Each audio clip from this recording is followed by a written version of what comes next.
they've been able to put themselves together to put out industries. It is only this government that can encourage the youth to go into industrialization. First of its kind. First of its kind.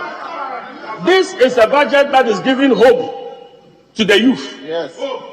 It is giving hope to the youth. Yes.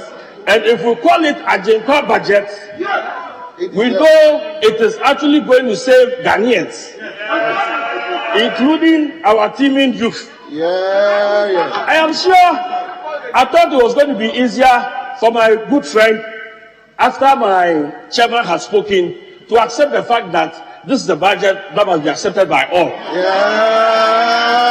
Because my chairman did so well to let everybody know that critically, this is the budget we need for the forward march of Ghana. Yes, Speaker, I do not want to bore the House with a lot of things that I have to say. Time is fast spent. But I know that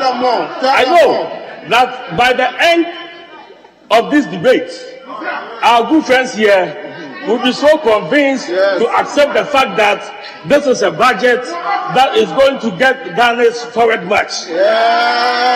In fact, I'm expecting that as I end, my colleagues here, including my co-backbenchers, who, Mr. Speaker, having had the rare opportunity we have to shout, in support of the budget.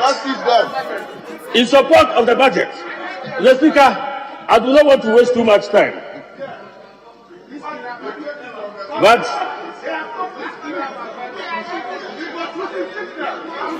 Mr. Speaker, to conclude, let me mention the fact that the Minister for Trade and Industries was in the House on the 21st of July to update us on the 1D1F initiative. The Speaker, in his statement, he elaborated on the number of jobs the 1D1F had created. And he mentioned that 104 jobs had actually been created by the 1D1F initiative. 150,975 direct and indirect jobs.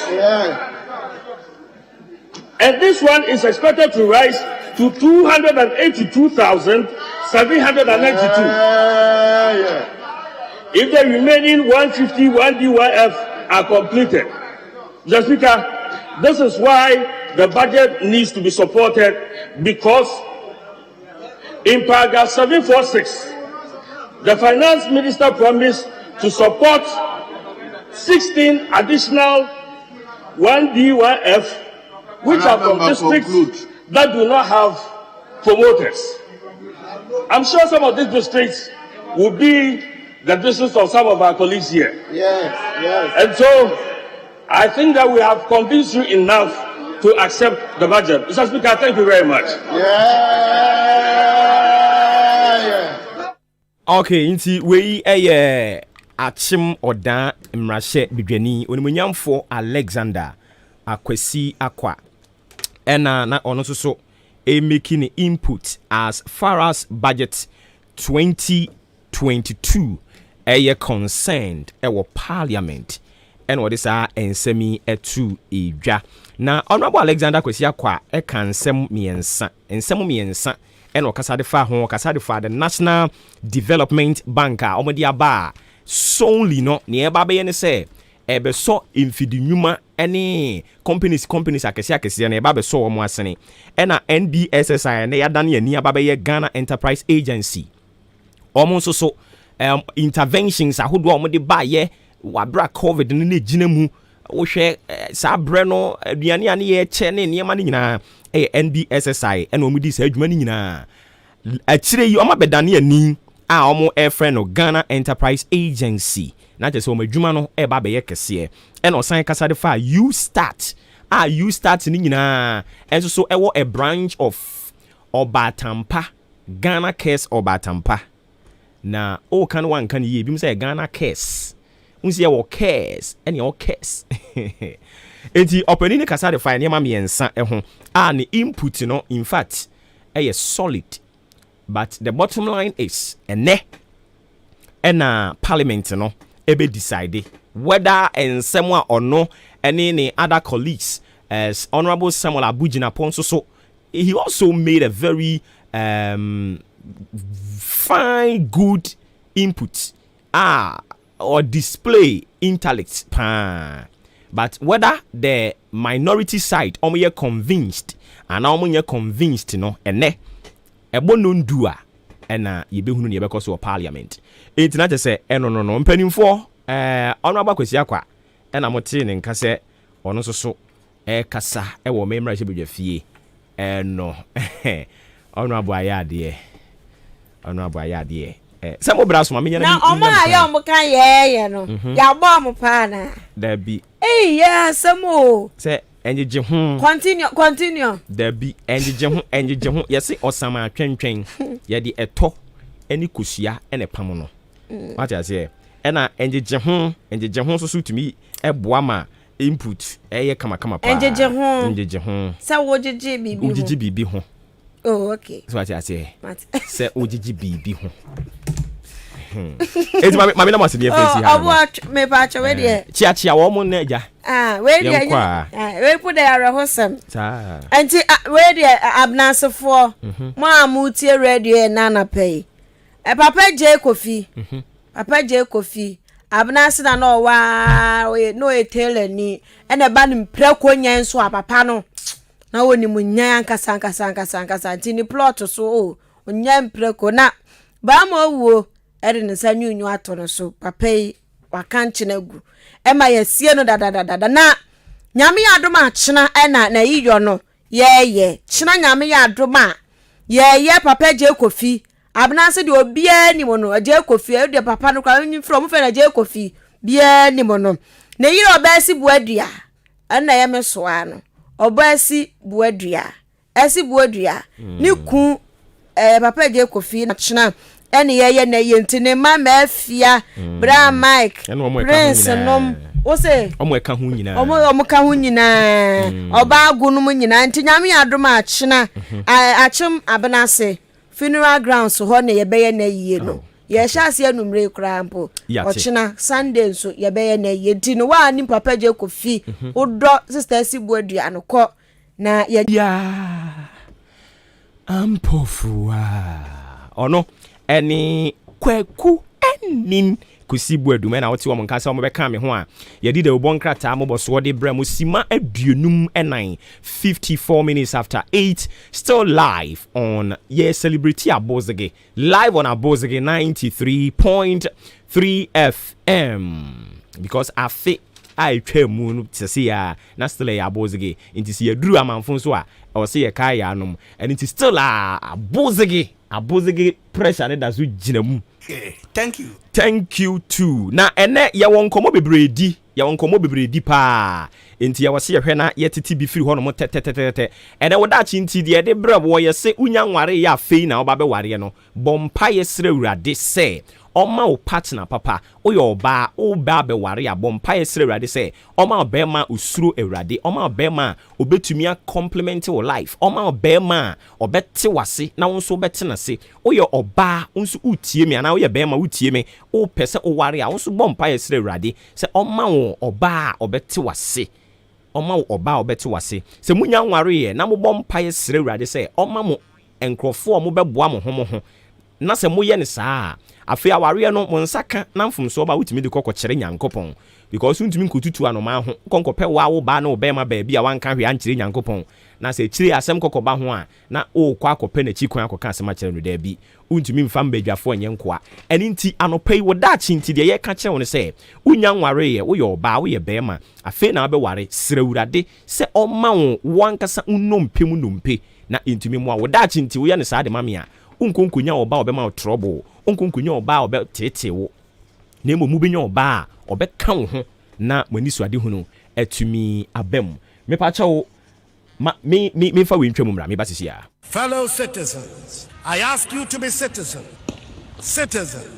not spectators, citizens, not subjects, responsible citizens, building your communities and our nation. Let us work until the work is done. Okay, so until the work is done, offer Samuel Jima. Dodo no efro Sam Scott. Ene your birthday. And into yes, Yankopon say onto unkwam.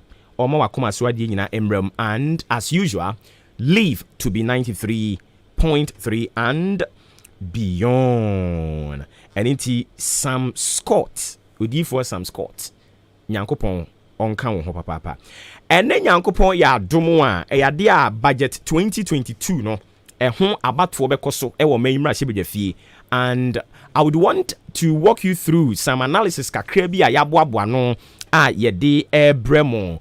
Eniema we should expect our parliament if free sabre ya eko eno na I would want to walk you through, but before no mame nkwa homa no so nkonkodi nkomo wetawu na fe yewia ye ntoa so ye ne yera kwabena ejei eno ye national chairman edema National Spare Parts Dealers Association. Yera what ye nkan no pay yema wo ache de ba hen kan fam so Menya be ma meje so apombo ko de Nyankopon adu bibia boko na mo be nyame adom yenso ye ho ye pa.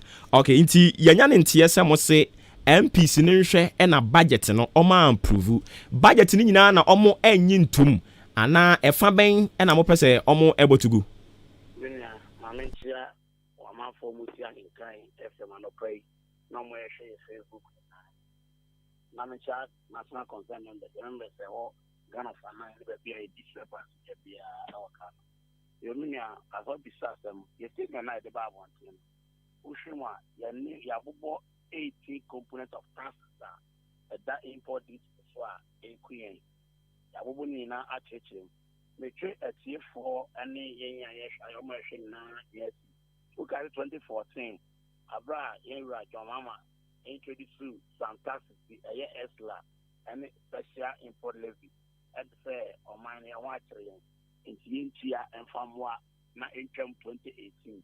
That's for 24 years. You reckon for that time was say Markaba, a boy duku. And we had demonstration cafe as a new Santa, a wunya, see a better. Fofia and Twata, and a year to the Frata and people Barbara. Almost a boss, almost big cast out to Timothy. Name Mumuna organ and almost 2019. No more year for you. Meaning, almost a year for you. One of the get fund about the count. And I have COVID by the COVID tax about. Almost on the sanitation tax about. And I import VAT 70%.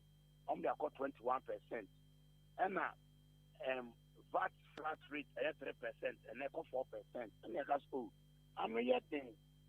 Now, say be a there, and you didn't catch any national. Yes,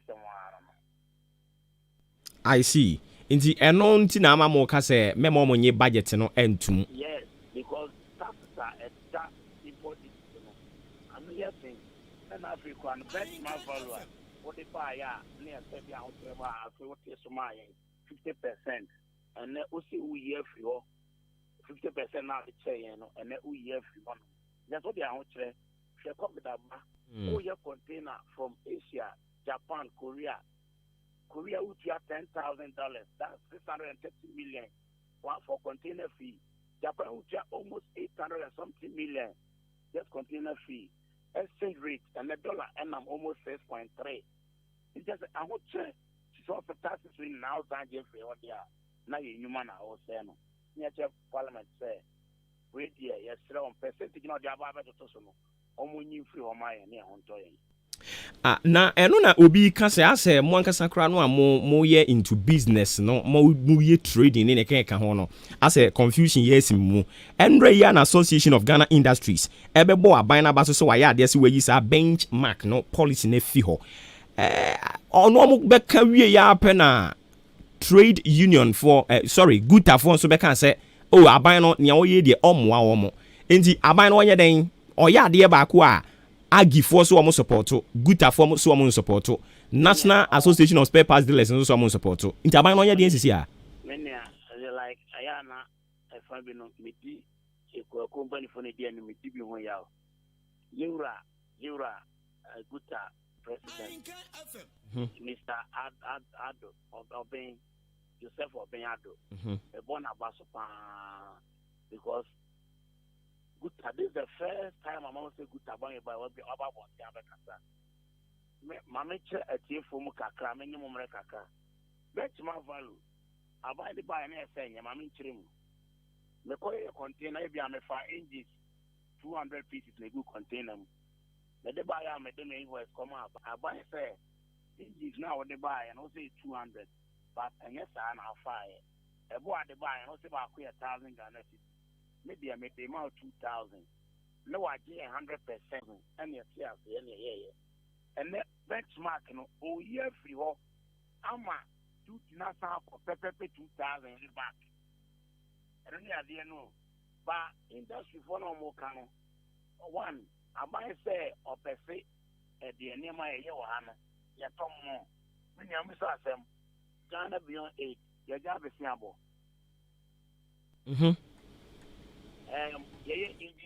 Kind is you rap or you suffer, or your cars, who can show room cars in the honor. President, you don't bring 4 years pick up. I didn't go last year. You don't pick up you have one thing. These are for to move from some of our Sambo Caswa. Cabin on my Sambo Ham Kaba Cobain. Now, so you're more tax saver for 50 years. Who talk on this car? What do you know? I do customs for your duty. That's a young tax. But and I say, automobile for 5 companies, if I'm on America, so I'm for 50 years. It's in the party, ever bought a banana baswa. Near it's my 4 years. Yet the energy, your mamma cannot. You look for this and I buy the view. I can make a free one. Or the other say, yea, 24, good for 24. A year can't end a year to my yes, M.Y. Some do a cerebral one, almost dear, almost so. Now, so, mammy, oh, not so that. It grew on a palm for a chickukwa, and there was someone that's right to come out. That's the one. Enti ekoba se aban no niamuken anya adwuma emrase bedwafo ne ye hwe anim so mekoto aba omu nyina unanimously omukogye tumu a ede be na National Association of Spare Parts Dealers be ye betin des kokko achira baira ente kokko ne de he so nanado no on the demonstration there na ne personal demonstration on the kumpreko mo ni pa over 50 years or married. Everything that's called part of married. Yeah, man, I say because one, from the Kaya or the told by or say February a Janaka Kwano, it is capacity over 3.5 into a luxury car. Almost 512 million Ghana citizens can find as an overcome. 10 years our demonstration, the car dealers, any a driver's union of the demonstration. We any good time that come with demonstration can be a very or married if you grandmother. Okay, yera ma yenhwe de besi bibie ni enso a yebesa ba ho. Why? All right, inti yene yera kwabena eje ono eno ye national chairman edema National Association of Spare Parts Dealers. Na ekotwetwe enkomo no yebebo nkomo bi sisi ya wo fie ha no mo and mamintwa me homra me ba before ankomo ne be chance no ye wa analysis bi nso wo ha no mo aye ba be ye wi a na ya hye nkomo twetwe no ase de amamo kai ne chane nso se enne event a ekoso no edoso we parliament dia omo ba be approve budget so omo be reject you yenim we know the free ho no mo a ade se the National Science and Maths quiz no eno nso so ebekoso ene finals no ekoso ene me ba me de wo befa emu kakra schools na omo kọ akwako prebie no yade a yedu omudin ebetu edwa edi amao but me pacho tie we ma me ba yeto aso Hey, Sasa. Mommy for me mattress and come down, mammy. Wouldn't how? Now, a dear mattress near ye. Oh, some pa, now mattress be a canacoto. Oh, where dear brand? Why, say, yeah, ash foma. Next is a one to mattress. I had distress partner at home. Yeah, a mattress, the Bemo chair, ya, the Biano de Mika Hospital. Nurse for one crowd who are no one study Janet. And as over to use mattress, Trebia, a Bemo so die bonnet, and I just surround a kick out my risky. A ash foam mattress. nimpa so no mape na ma hunam dua no hodwodo no etenetene wapom na ma oda na ho na ma nipadua na sisi ne ho so afena meni ewie begiem papa hodo bebre mattresses pillows bed linens duvets and in your ma fe fight this is dem ewa ash foam Freyen was 055-299-7330 and now 0245-011-255. Sheshe Ashfom Depot, Ewo Oda, Kede, Stredro, Akroso, and now Achiasi. Nabeto Ashfom products ko siesi with them, Wasasu, and now we dry bia. Edium su carpenter for the upholsters. Mube to mienya, carpentry products na Ewo ye shops. Ube hu Ashfom Oda showroom, Ewo Intiamwa Junction. Ashfoam, feel it, know it. Still live on Ahenkan 93.3 FM. I catch up say ye guswa ye celebrity abozege. Inti yemfa Ahenkan into kakra. Live on Abozege 93.3 FM. 7 minutes after 9. Yeah, that's so e will fie ha no more. Happy birthday and confirm of Frau Evans Asamoah Esrifi. Evans Asamoah Esrifi and your birthday Nyankopon to nkwanem omo akoma so ade emrem and live to be 93.3 and beyond as usual. Na efama webusuya. Oye yenso anu aka yen. Thank you. All right. Enunti ma memfa wonfa analysis ni mu kakra. Analysis na memfa wonfa mu kakra. Na fe mi wi yamra medi nkomo no e wo fi ha enomo. Enti ene no ye wo Speaker of Parliament ya na djuma ene se obehwe se bill no ana se budget na da o anim sisi ya no. So mo be ya tum ana so mo be reject no. Speaker of Parliament no djuma se obe moderate na wama se adwumadi na timi akoso. Obi bisa se Speaker I was so we very neutral. We Speaker of Parliament ya. Sana I was say oye o adwuma no. And into Uba Ghana has this year now no you was Speaker of Parliament here from the opposition party NDC in the person of Right Honorable Alban Smana Kingsford Bagbin or no NNA or yet Speaker of Parliament. Majority leader or and a minority leader and so but before our mobile babedia to say or majority leader no now there has been this huge controversy say we have a hung parliament virtually and into no obin to mean a majority but ubetimia ka say ebia NPP caucus and a NDC caucus and a majority caucus minority caucus eno ho eniema yebesisi ene wo parliament na mediwu enantimu kakra no enti as we speak oko parliament sisi ya ye wo 275 members ya ye share that two abama wom Speaker of Parliament nka ho ya nto abam fa Speaker of Parliament to represent a constituency get it into obi beka say ya nto abama na mana represent a constituency dia ene no wo ye den wo parliament ho okay per emra I wo Ghana ha any qualifications I wo Ghana ha before we be to Speaker of Parliament no papa na otisu sisi ya no qualify. It is a onipa no qualified to be a member of parliament. Why a member of parliament da witimi ko fa ne ba eba be speaker. And intina yera Alban one representing constituency bia yet owo ho. Professor Michael Okwe so na ne de no sa pepepe ne tie. Inti Alban Bagbin on representing any constituency. Inti yesese ye to aba enya de obetimi atobi. Eno yemfansi ho.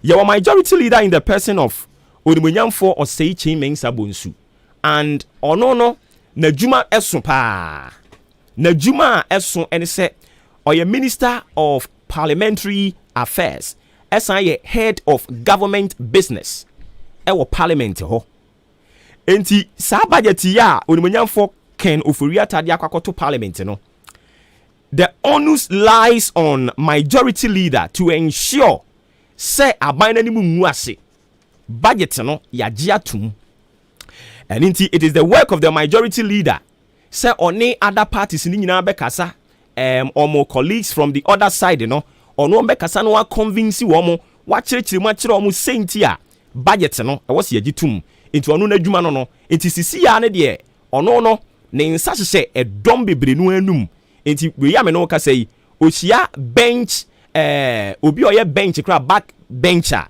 uko parliament omo afeya na omo akọ parliament no mo nse any position bia na yefra omo back benches for no any ohunu omo kra no a honorable to say just because ohia omo moa so omo beje omampani Akufo-Addo ne budget no edi atum and as we speak no onimunyam for say che mensa bonsu na dwuma kese pa ne say obe convince the entire membership from both political divide no na omatimi ate ase age budget no atum onipa oboa na menedi say adwuma no eye ne deputy onimunyam for Alexander Afenyo Markins ono so na adwuma ne say obeboa ne boss, and this is the first time I yafa no so mara meye my deputy majority leader and inti there was way ne say e was so oboa ne boss o say che mensa bonsu e ma mampani Akufo-Addo ne budget ne yagitum because as we speak you know NPP fo nyina ani da onimunyam for say che mensa bonsu e na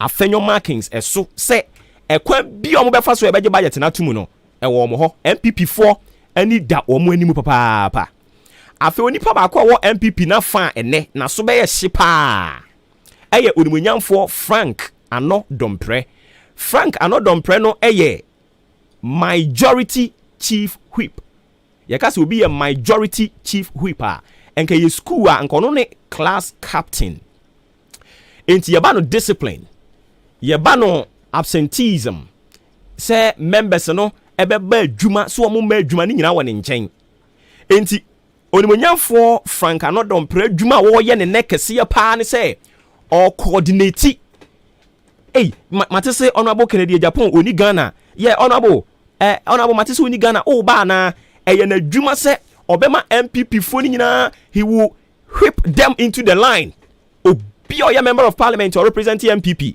ene onimunya for Frank Ano Dompre dwuma ne se obe make sure say they are all present ewo August house honomo ena no pay into all coordinate mu anu afro wo he baby awo no are you stuck in a traffic? Do you need any help? Yemfa police assistance meboa Senebeya you get here on time. It is the work of the majority chief whip to do that. Enti Frank Ano Dompre ene adwuma wo e won so no. Menyini se wo frɛ no kura se wo ne bon koma bisan se ne ho tese wo befa. Na so aye sepa. And yenhwe MPP for MPC so ebinim ye ministers. Aye da onimunya for Frank Ano Dompre kuro ya nso. Finance Minister Kenneth Oforiata the pressure be tone so because we want to be sano because on majority leader. It is the work of the majority chief whip no say NPP MPs are towing the path of the government.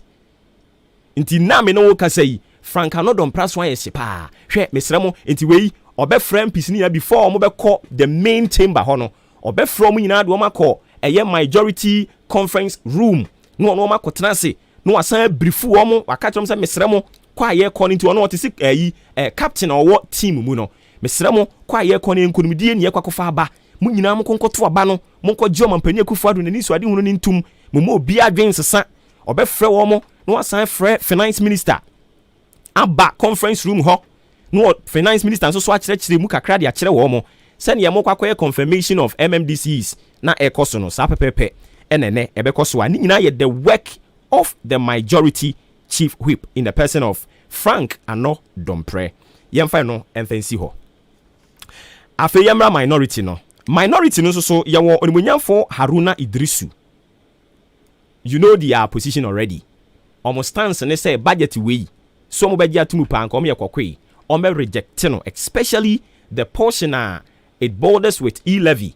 Omo kire say omo nyintum kwakwa enye momo no omo kire say enye eninti ena me no e ka say minority leader so adwuma wono so ye ne say they will push the agenda of Ghanaians because now virtually no it is clear majority of Ghana for kire say budget ne for baabi nye nti mpanimfo hwe ye nyina ye wure hye omumu say yesre omo hwe no manwie ni mu ase nti as we speak now no omo no will take the position of Ghanaians say Ghana for say meme ye nyintum nti nwose ye gitum, and at the same time Haruna Idrisu will push the agenda of John Dramani Mahama, the agenda of NDC. Why? Because NDC forces hunu ne say omo ka oma no tum na ye gi budget we tumu a na ase Ghana fo nya gidie kokoto aba ye nya chemu pe parliament ene MPP wo 137 NDC wo 137 no na saa gidie no yes fem. And there has been some incidents in so parliament hono mo a eno kra ka hu bi na ma okujeto appointment committee no ono ankasa draw ye say onye part of it because ohunu ni say leaders no asede e woso mo ye they are not representing the interest of Ghana as a whole.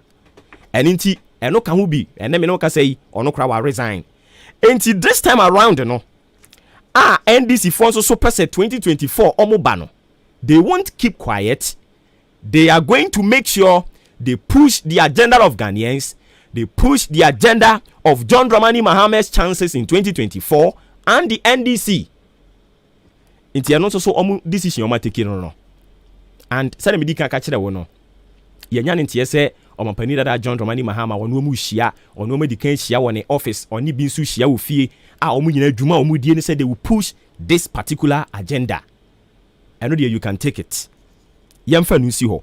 Minority leader ɛsan ɛwɔ ne deputy in the person of James Kluge Aveji ɔno nso so ba be support ne boss Haruna Idrisu. I'm making sure that the agenda of John Dramani Mahama and the NDC 2024 it doesn't go down drain. Inti ene the ebeko so parliament no eno no ebi ne maka kire no omo so minority chief whip ono ne honorable Haruna honorable Muntaka Mubarak Muhammad ono so na adwuma ne say NDC for say abi na ta na wano enya de adwene besesa into ono so be make sure say ne 137 members ni nyina enti adwuma Frank Anodom pre eye no sa adwuma kro no abi na NDC Muntaka nso so obeye ne ono so be make sure say ne members ni nyina ba 137 no o yare kra bra parliament ye to aba ni wi a obekwu anu akowu enne no the agenda is ye to aba e de tia budget no tiawa into ono so no mbeka saka kyerem say ye to abatia budget no because Ghana for ebinum susu say ye aduomuhwammo omampani the members of omampani the ministers bi de baye ye kwa abonten ko kan say ye nwom ntum akire ye jiwom tumu and into Ghana for hweyen this time into mumie make sure say ade no ye reject it. Onimunyamfo Muntaka Mubarak minority chief whip ono so na dwuma no. And you can imagine yebegia tumini yanyi ntum enene Asia exactly 10 a.m. on the dot ewo the chambers of parliament this interesting section any sitting ebekoso ewo mayimra shebedwa fie. We can assure you say ebekoso hu bia no ye de bebremo live on Ahinkan 93.3 FM inti analysis kakra anase editorial kakra ye boa no ayaye ede afa what we should expect enano pay ewo parliament no ene aboroboro so de akere mu no nti ene parliament be de Carlos Ahenkran so be adwuma ene nso de Carlos bia honhom sori a obeto nsuom because eni braba. All right, 21 minutes after 9 live on Ahinkan 93.3 FM. See abeji budget na tum si anyintum ni ebekoso ho bia no so ye follow no closely. We will bring you up to speed the ekoso ho enso so ewudwumadie no so as we speak you know and enso so ye hwe animu say national maths and science quiz no the grand finale no ebekoso ewo omeyi emu enunti schools as we speak omo ejina mu bi yewo eye Legon Presec and I say Presec Legon omo ginam yewo Keta Senior High Technical School Prempeh College enti yewo Accra Volta Region Prempeh College ene school mi ensen and omo call the grand finale national maths and science quiz ebekoso hwan na ye be crown no because so we hwe mu Presec omo no ye defending champions last year no omo no giye Keta Senior High Technical there. Omo Kotofofra Obansuum, and they are the first people to represent Volta region as far as a year National Maths and Science Quiz in year concerned. Grand finale no a year concern no. Keta Senior High Technical School. Ebi mo ashase from Keta School Boys. Omo no mo be represent omo. And Prempeh College in so there. Unimu omo dada. Omo chese 96 omo BT UWAS. And omo bore mu inti 96 omo BT UWAS omo bore mu omo G into this time around omo say BT UWAS. Abwe ni de omo beje. Presec fonso so chese omo defending champions. And omo kwa make sure say conscientiously no they protect omo title kra omo. Keta fonso say omo be prove wonders this time around.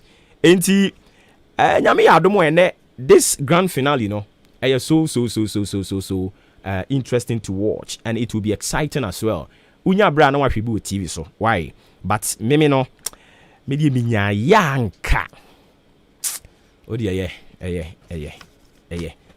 All right, me nsaka ahoho bi wa ha. Me no mo bebo nkomo. Talking about National Maths and Science Quiz no. Na ye kasa dia first school for ho. And anu ya na bi so hwe. Omo atwero so hwe na wie.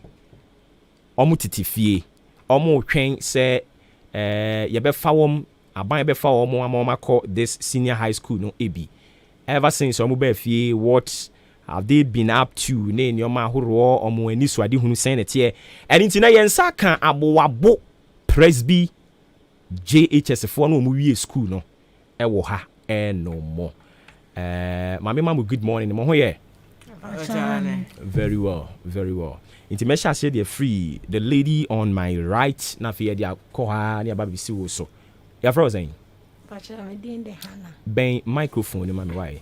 Ebetumi ana watwe ni kra ko kakra na. Ya disinfect ha. We need problem bia o covid ho. Enti bo di mai. Pacha me din de Hana Esadela. Hana Esadela. Wo abo he ya. Pacha. Oh, I see. Edin a wabusuafo di ni mo pa ne sen se be omo te nka ka se ei ele de Hana ko abozege. Edin be no di ni mo pa. Pacha Mefia. Okay, who ye this year? Pacha. I see. Mesa ba wo ho. Madam, on so your friend saying Pacha ya friend me Amenyo Millicent. Wo di ase me nim wanum kakra. Pacha. Wo so nim on. Pacha. I see. Amenya. Ana Amenyo Millicent.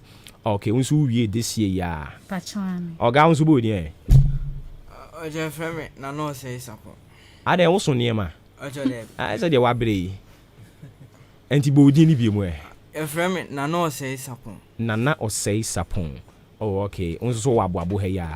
Oje de me wo da. Oh, da. Ena ntinu fi odan na wo ba ha. Oje ani. Aden school no mo tra de amane boro so ana say Presby na wo kondo. Oje ani. Emu de he na ani. Presby na wo pe. Enti e danwem kura betama papa ho. I see. Mo wie school date ben. We 19th November. In November, yeah, and I'm with you. Into my fee, if my memory will serves me right, almost a week or two. Yes, sir. Okay. Into my will fee a week or two. Won't then oh sorry, on a power ever since I was school, no. Well, me sorry, me house chores in the area. Which are the house chores, no, which are at the end of the day. Me prepare me coach you. Oh yeah. Nya time bia na ma hwe TV kakra na ma hwe book. No I didn't know what take that position. You see ye wie school ti. Ye nya baby anko na ye fie sa anti. Ano na me hu ni se beboa me. And I hu ni say oh say beto aso. Nti ye say we prepare wo ho. Oh, I see. All right. Nti sisi yi ye bie school and I say aban ma kwan say ya post you wako uwi aden na pese obeye. Me pese medical doctor in future. Oh, I see.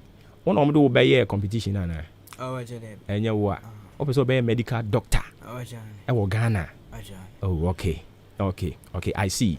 Now when nya medical doctor na anya den na abeye. Cause Ghana there was say we nya be 2-3 careers. doctor na. Me pilot. Uvision so. I say akwale so say papa wiska. Uvision so ye pa. Yes, uvision so. All right. Modo so nti enkomo ne bedi ni super na munyina matimi aba. Wa ba radio so da. First. And what is some mobile radio so then e cost with him. Oh, me feel free. Who feel free? Who did say never die? Oh, I never. We are sure. I see. Mami call Millicent so. Millicent to person be there. Pacham person be nurse. You got a nurse. Wow. Who person be nurse? It was what is some mobile radio so and then so. Pachane emini JP. One na. Me die. Oh yeah, sure. Pachane. Hey. And I'm mutiri you. Mutiri because omo awie ni obi anya radio so anko. But me and me share that tons afremo just to give you guys opportunity. So what I say. And fast where wo ade papa wo kuro mu a. Timu kwa mo ka che mabusuafo no. So mu nyina ntia henka na FM. Ye de ade papa aba. Omu nyai akire hofo no. Omu ntie ha. So what I say. Thank you. So there na person obey. Pacham person me ye medical doctor. Millicent na ka say. Davi Hana. Hana. Yo. Medical doctor. Ade Ghana doctors ni ya short one. Ana iska wo bebre. Pacha Davi. I need to know person obey medical doctor. Me hu say obi yare ana eye me yanti person so. And so betimi aye dunsini. Davi. Let's all so be yare na ye o ya betimi aye dunsini atete aduro. Davi person study medicine. I see. Na me kra me pre we wasn't come me ka brofo kakra. Because mo ye graduate. Ana. Bibisa. Anyways, omo mbesan ba bibia no mbeka brofo mbeba na maboaboa me ho. Okay, inti sisi ya mo wie school, mo titi fie, mo hwe animu se mo betoa school so. Enya maaye. Hana den na osori a wo ye. Me sorry am me ya efiade kakra ria. Na TV nkwa na ye hwe na me siade kakra. Obi akwa aduma mommy ne daddy obi akwa aduma nti o hwe TV kakra na wasiade kakra na nkwa na ye. Nti National Maths and Science quiz no hwe bi. Mpacha. Nti woni ba bi e ko. Mpacha. Enya wo betena he ya na me keka ye. Davi. Na woni dada. Mpacha. Nti ehefo ne hefo na e ko pre. Finals no. Keta. Presek. Ana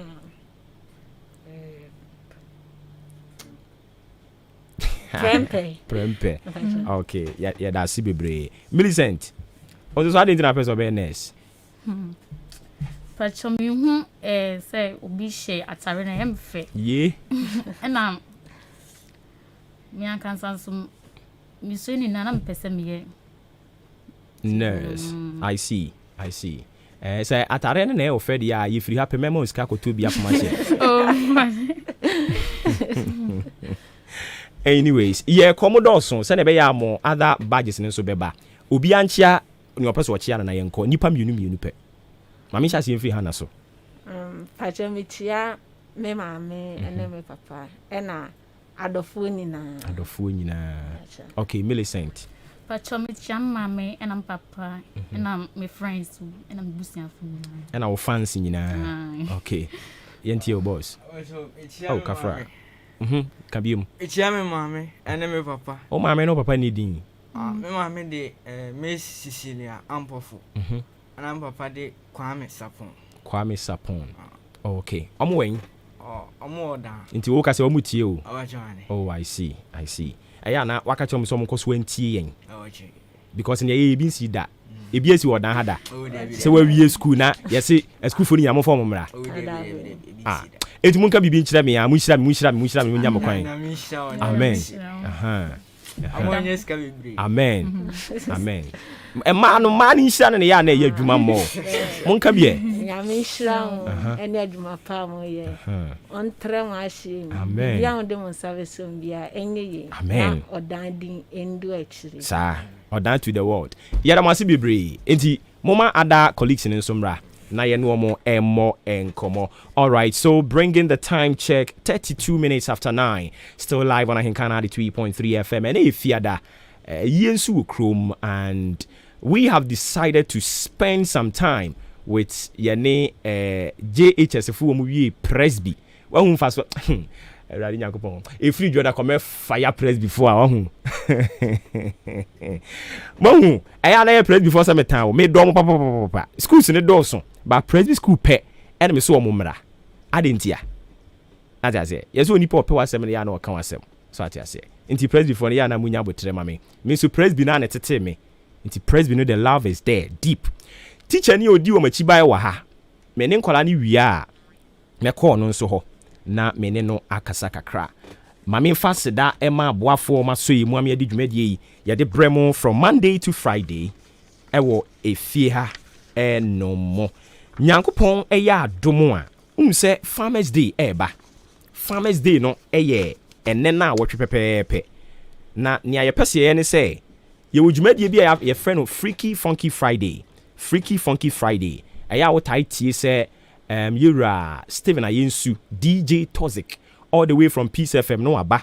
No mama ba bejimu ani saa kama right after Abrempona Muntu no. Nyankopon ya adom a efiada saa dwumadi no ye de koso wo ye fem ha. Ye free studio ha ko fem ho. Enwom a ye de be hihye so wo ho no mo no enye nwom ketwa kinkrin pa JHS fu nyina ye to nsa from omajomani omo wie school kura pens down ya anye bi ama wom munya botre ahenkan aba ye be ne mo pe nyina ama mo eni nti dance ya nkasa ma menka no ne ye nyina ye nim dance ene ye de be hihye so nyame ya dom ene na wotwe wo ahenkan afem animu he ya ye hyehyem fidie no ho boys ne girls ne mrantie mabawa no obi amra o pe boyfriend abra o pe girlfriend abra obia benya bi e kaba na no abusunya akwa che ti enti Farmers Day ne next week ye nimu ha ye besi nkonwa enye fedi agro Kwame Asante mesre wo kasa na ahenka anniversary basu nyame ya do 25th December no nia ye nie ye benante dia fa krum ye be hyase afi aboabo ha ne ye dia kwa kubiem ewo abo odan obi obeba bia be t-shirt kama ye nante kama ne nam krum wi anwumre no na yasan aba be hyiemu ha no mo enya senketo akra enti pacho ye to nsa frem nyina mo fa mo ho hyiemu bi ma ka kire ma me afia bru ni se sa da no me to jeans ya ma no pampe owia no ahye ne sporting shoe no o pantuma bi agu ha boso no o pani nyina agu ho na me de na call real men o ma hwa no nice cat draw ni ayi aboyos aged de to ni sumunchemu wia na me de agare nyanya di na chi anniversary everybody Nyankopon enya asem ketwa but all your company and am we identifiable group mo pese mo be partner and am mo pese mo be kan ho a free number is 0244 878763 0244 878763 eno number wo be free na waba be kan yen ho on the 11th of December so ye de enwanyen sua hihye so aboabo ha wo pese usua se ne yen nwa wo pese usua mfaso ewo enwa ni mu se ne ye no enwa ne se oda ho na na wo yen ne keke o ye waniema bi wo ho no mo so wo de keka no ho sisi ya no wanyi na o ton no ene ye kan enwa 1 2 3 4 di ma wa ye se 10 Ghana me se 10 Ghana ye se 20 Ghana 25 Ghana 30 50 e be kan amount sisi ya 50 Ghana ya kan di amount enti pa cho bi sua se na yen nwa na enya so mfaso bi bre no a forms ne ye 50 Ghana cedis bra front